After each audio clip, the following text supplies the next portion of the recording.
Class 12th की बेहतर तैयारी करना चाहते हो ना, बहुत सटीक वीडियो आपको मिली है, क्योंकि इस वीडियो में मैं बताने वाला हूं कि क्लास 12th की तैयारी कैसे स्टार्ट करेंगे। कंप्लीट स्टडी प्लान देने वाला हूं और बहुत सारी ऐसी बातें बताने वाला हूं जिसको सिर्फ आपने समझ लिया तो उस समझी गई चीज के इस्तेमाल से आप अपने रिजल्ट में काफी ज्यादा इंप्रूवमेंट देखेंगे, अपने अंदर आप काफी ज्यादा इंप्रूवमेंट देखेंगे और अपनी तैयारी को बेहतर लेवल पे लेके जाएंगे। सो आइए बच्चों, अपनी इस वीडियो की शुरुआत करते हैं। देखिए, किसी भी एग्जाम की बेहतर तैयारी के लिए ये 3 चीजों का होना बहुत जरूरी है। अगर आप इन 3 चीजों को नहीं समझते हैं तो सभी लोग मान के चलते हैं कि आपकी तैयारी अच्छी नहीं होगी। देखिए, मैच्योरिटी तभी है जब आप ये समझें कि कोई एक सीधा रास्ता नहीं होता जिस रास्ते को पकड़ के आप मंजिल तक पहुंच सकते हैं। ये रेयर केस हो सकता है, कभी कभी तुक्का लग जाएगा कि जैसे मन की मर्जी वैसे पढ़ के आप जो है वो टॉपर बन जाए। लेकिन अगर हर कंडीशन में आप टॉपर बनना चाहते हैं, चाहे आपकी कहानी कोई भी हो, चाहे आप कितने भी गरीब घर से क्यों ना आ रहे हो, चाहे आपके पास कितने भी कम रिसोर्सेस क्यों ना हो, चाहे आपको कितने भी कम लोग सपोर्ट करने वाले क्यों ना हो, लेकिन अगर आपने इस चीज को समझ लिया तो टॉपर बनने से आपको कोई नहीं रोक सकता। और वो ये है कि सफलता के कई रास्ते हो सकते हैं, टॉपर बनने के कई रास्ते हो सकते हैं। कोई एक फिक्स टाइम टेबल को फॉलो करके आप टॉपर नहीं बन सकते। कोई एक हार्ड एंड फास्ट रूल नहीं है कि उस रूल को आप फॉलो कर लीजिए आप टॉपर बन जाएंगे। नहीं, बस ये माइंडसेट का गेम है। समझ गए, उस तरीके से मेहनत कर दिए, टॉपर बन जाएंगे। तो ये 3 चीजों को समझना बहुत जरूरी है कि सिलेबस की अच्छी नॉलेज आपको होनी चाहिए। जब तक सिलेबस अच्छे से नहीं पहचानेंगे कि कितने चैप्टर्स पढ़ने हैं, उन चैप्टर्स में कौन कौन टॉपिक पढ़ने हैं, तब तक एग्जैक्ट आप तैयारी ही अच्छे से नहीं कर पाएंगे। क्योंकि जो पेपर आपका डिजाइन होगा ना, वो सिलेबस के अकॉर्डिंग डिजाइन होगा। अब जब आप गलत ही सिलेबस पढ़ेंगे, जब आप ऐसे चैप्टर्स ऐसे टॉपिक पे अपना समय खर्च करेंगे जो टॉपिक आपके सिलेबस से हटा दिया गया है, तो आप अल्टीमेटली अपना टाइम वेस्ट कर रहे हैं। इसलिए सिलेबस की अच्छी जानकारी जरूर रखिए। और कोविड के बाद से पता है क्या है, हर एक बोर्ड का सिलेबस चेंज हुआ है। हर एक बोर्ड का कई सारे चैप्टर्स हटे हैं, कई सारे टॉपिक्स ऐड हुए हैं। तो जबरदस्त जानकारी आपको अपनी सिलेबस की होनी चाहिए। एक दिन पूरा खर्च करिए हर एक सब्जेक्ट के सिलेबस के ऊपर। उसके बाद जब तक ये सेट नहीं होगा तब तक आप नहीं अच्छा प्रदर्शन कर पाएंगे। क्योंकि वो मेरी लाइन एक बहुत फेमस है बच्चों, जहां तक आप जाना चाहते हैं ना, उस चीज को अपने दिमाग में हिट कराइए। आप कुछ समय बाद वहां होंगे जहां जाना चाहते हैं। क्लियर गोल और क्लियर टारगेट होना चाहिए कि आप किसके लिए मेहनत कर रहे हैं। अगर आपको अपने एग्जाम में 95% चाहिए तो कहीं लिख लीजिए कि मुझे इस बार इतना मेहनत करना है ना कि मेरा 95% स्कोर आ जाए। मुझे इस बार इतना मेहनत करना है कि मैं जो सोच रहा हूं वो कर लूं। अगर मैं सोच रहा हूं कि फिजिक्स में टॉपर बनूंगा तो बन जाऊं। इस तरीके के सोच और क्लियर गोल रखेंगे, क्लियर टारगेट रखेंगे, तो उसके अकॉर्डिंग एक्शन लेंगे आप। अदरवाइज अगर कोई दिमाग में टारगेट नहीं होगा ना, कोई क्लियर गोल नहीं होगा कि कितने परसेंटेज के लिए मेहनत कर रहे हैं, किसके लिए मेहनत कर रहे हैं, कारण जब तक क्लियर नहीं होगा मन ही नहीं करेगा पढ़ने का। फिर एक दिन मोटिवेशन वीडियो देख के पढ़ लिए, दूसरे दिन छोड़ देंगे, गिव अप कर देंगे। इसलिए क्लियर गोल, टारगेट क्लियर होना चाहिए, एकदम मजा आएगा और दिलचस्पी बन जाएगी आपकी पढ़ाई में। तीसरी चीज की एक्शन लेने के लिए तैयार।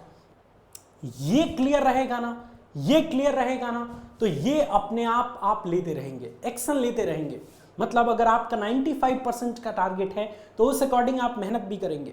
जिस स्टूडेंट का 60% का टारगेट होगा वो उसी अकॉर्डिंग मेहनत करेगा, दिन भर सोया रहेगा, टाइम पास करेगा। लेकिन जब आपका टारगेट बड़ा है तो उसको अचीव करने के लिए आप मेहनत भी ज्यादा करेंगे। इसलिए ये 3 चीजें क्लियर रखिए। अब आइए स्टडी प्लान पे आते हैं। देखिए, 2 सिनेरियो हो सकता है। एक तो आप स्टार्टिंग के दिनों में आप मेरी वीडियोस देख रहे हैं, जैसे जुलाई, अगस्त, सितंबर, अक्टूबर, और एक हो सकता है कि एग्जाम टाइम में आपको ये वीडियो मिली होगी। तो दोनों कंडीशन में स्टडी प्लान समझ लीजिए। देखिए, हमारे पास 3 विकल्प होते हैं जहां से हम अच्छी तैयारी कर पाते हैं। एक तो स्कूल या ऑफलाइन अगर आप कोचिंग लेते हैं तो वो हो गया, और यूट्यूब भी एक अच्छा जरिया आ गया है जहां से आप अच्छी तैयारी कर सकते हैं, क्योंकि पूरे देश के अच्छे टीचर्स आपको यूट्यूब पे मिल जाएंगे। तो देखिए, स्टार्टिंग के समय में जुलाई, अगस्त, सितंबर, अक्टूबर, इस समय में आपका ज्यादा फोकस स्कूल्स पे रहना चाहिए। डेली स्कूल जाइए, हर एक टीचर की बात मानिए। स्कूल जाने से वो माहौल मिलता है पढ़ने का। आप अपने दोस्तों को देखेंगे ना कि वो मुझसे ज़्यादा पढ़ रहे हैं, वो मुझसे ज़्यादा एफर्ट्स लगा रहे हैं, तो आपको भी मन करेगा। घर रहेंगे तो मन नहीं करेगा। इसलिए माहौल के लिए स्कूल ज़्यादा जाइए, स्कूल पर ज़्यादा ध्यान रखिए। स्टार्टिंग समय में 60% आपका फोकस स्कूल पे होना चाहिए, स्कूल कॉलेज पे, और 40% आपका फोकस आपका कोचिंग या यूट्यूब पे होना चाहिए। लेकिन जैसे ही अक्टूबर बीते, नवंबर, दिसंबर, जनवरी, फरवरी, ये 4 महीना गेम एकदम उल्टा कर दीजिए। स्कूल पर बिल्कुल कम फोकस करिए, क्योंकि स्टार्टिंग के 4 महीने में आपकी तैयारी, आपका सिलेबस सब कवर हो जाता है स्कूल में। जितना माहौल बनना होता है वो सब बन चुका होता है। जितनी चीजें आपको सीखनी होती हैं वो स्टार्टिंग समय में आप सीख पाते हैं।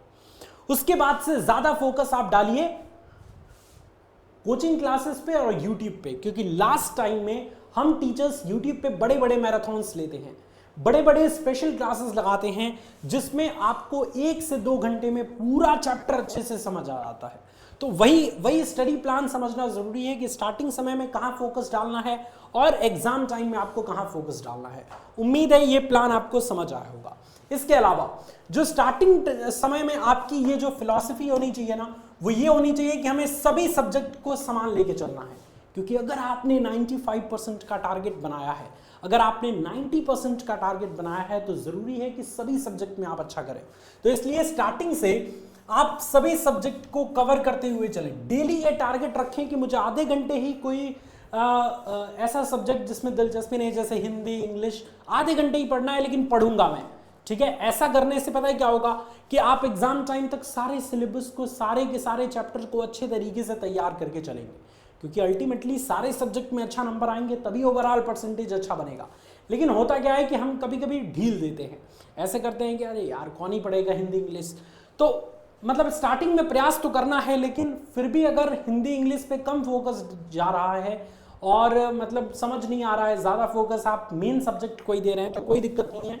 एग्जाम टाइम में आपको डिफिकल्ट सब्जेक्ट पर टाइम देना है ज़्यादा, और जो इस समय आप सारे सब्जेक्ट पढ़ रहे हैं ना, उसका एडवांटेज आपको एग्जाम टाइम में मिल जाएगा। हिंदी इंग्लिश ऐसे ही तैयार हो जाएगा। एग्जाम टाइम में 1-1.5 घंटा दे के आप हिंदी इंग्लिश को अच्छे से तैयार कर सकते हैं। बाकी डिफिकल्ट सब्जेक्ट पर टाइम आप एग्जाम टाइम में दीजिएगा। अभी के समय में सारे सब्जेक्ट पर फोकस डालिए, और ये है पूरा का पूरा प्लान। तो इस तरीके से आप अपनी क्लास 12th की तैयारी स्टार्ट कर सकते हैं।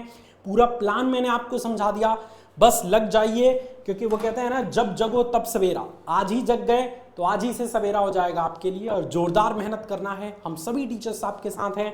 समय समय पर इसी तरीके की ज़बरदस्त वीडियो आपके लिए आती रहेगी, और आपको हमेशा एग्जाम की तैयारी की राह में आपको मोटिवेशन देते जाएंगे अपन। Thank you so much. जय हिंद।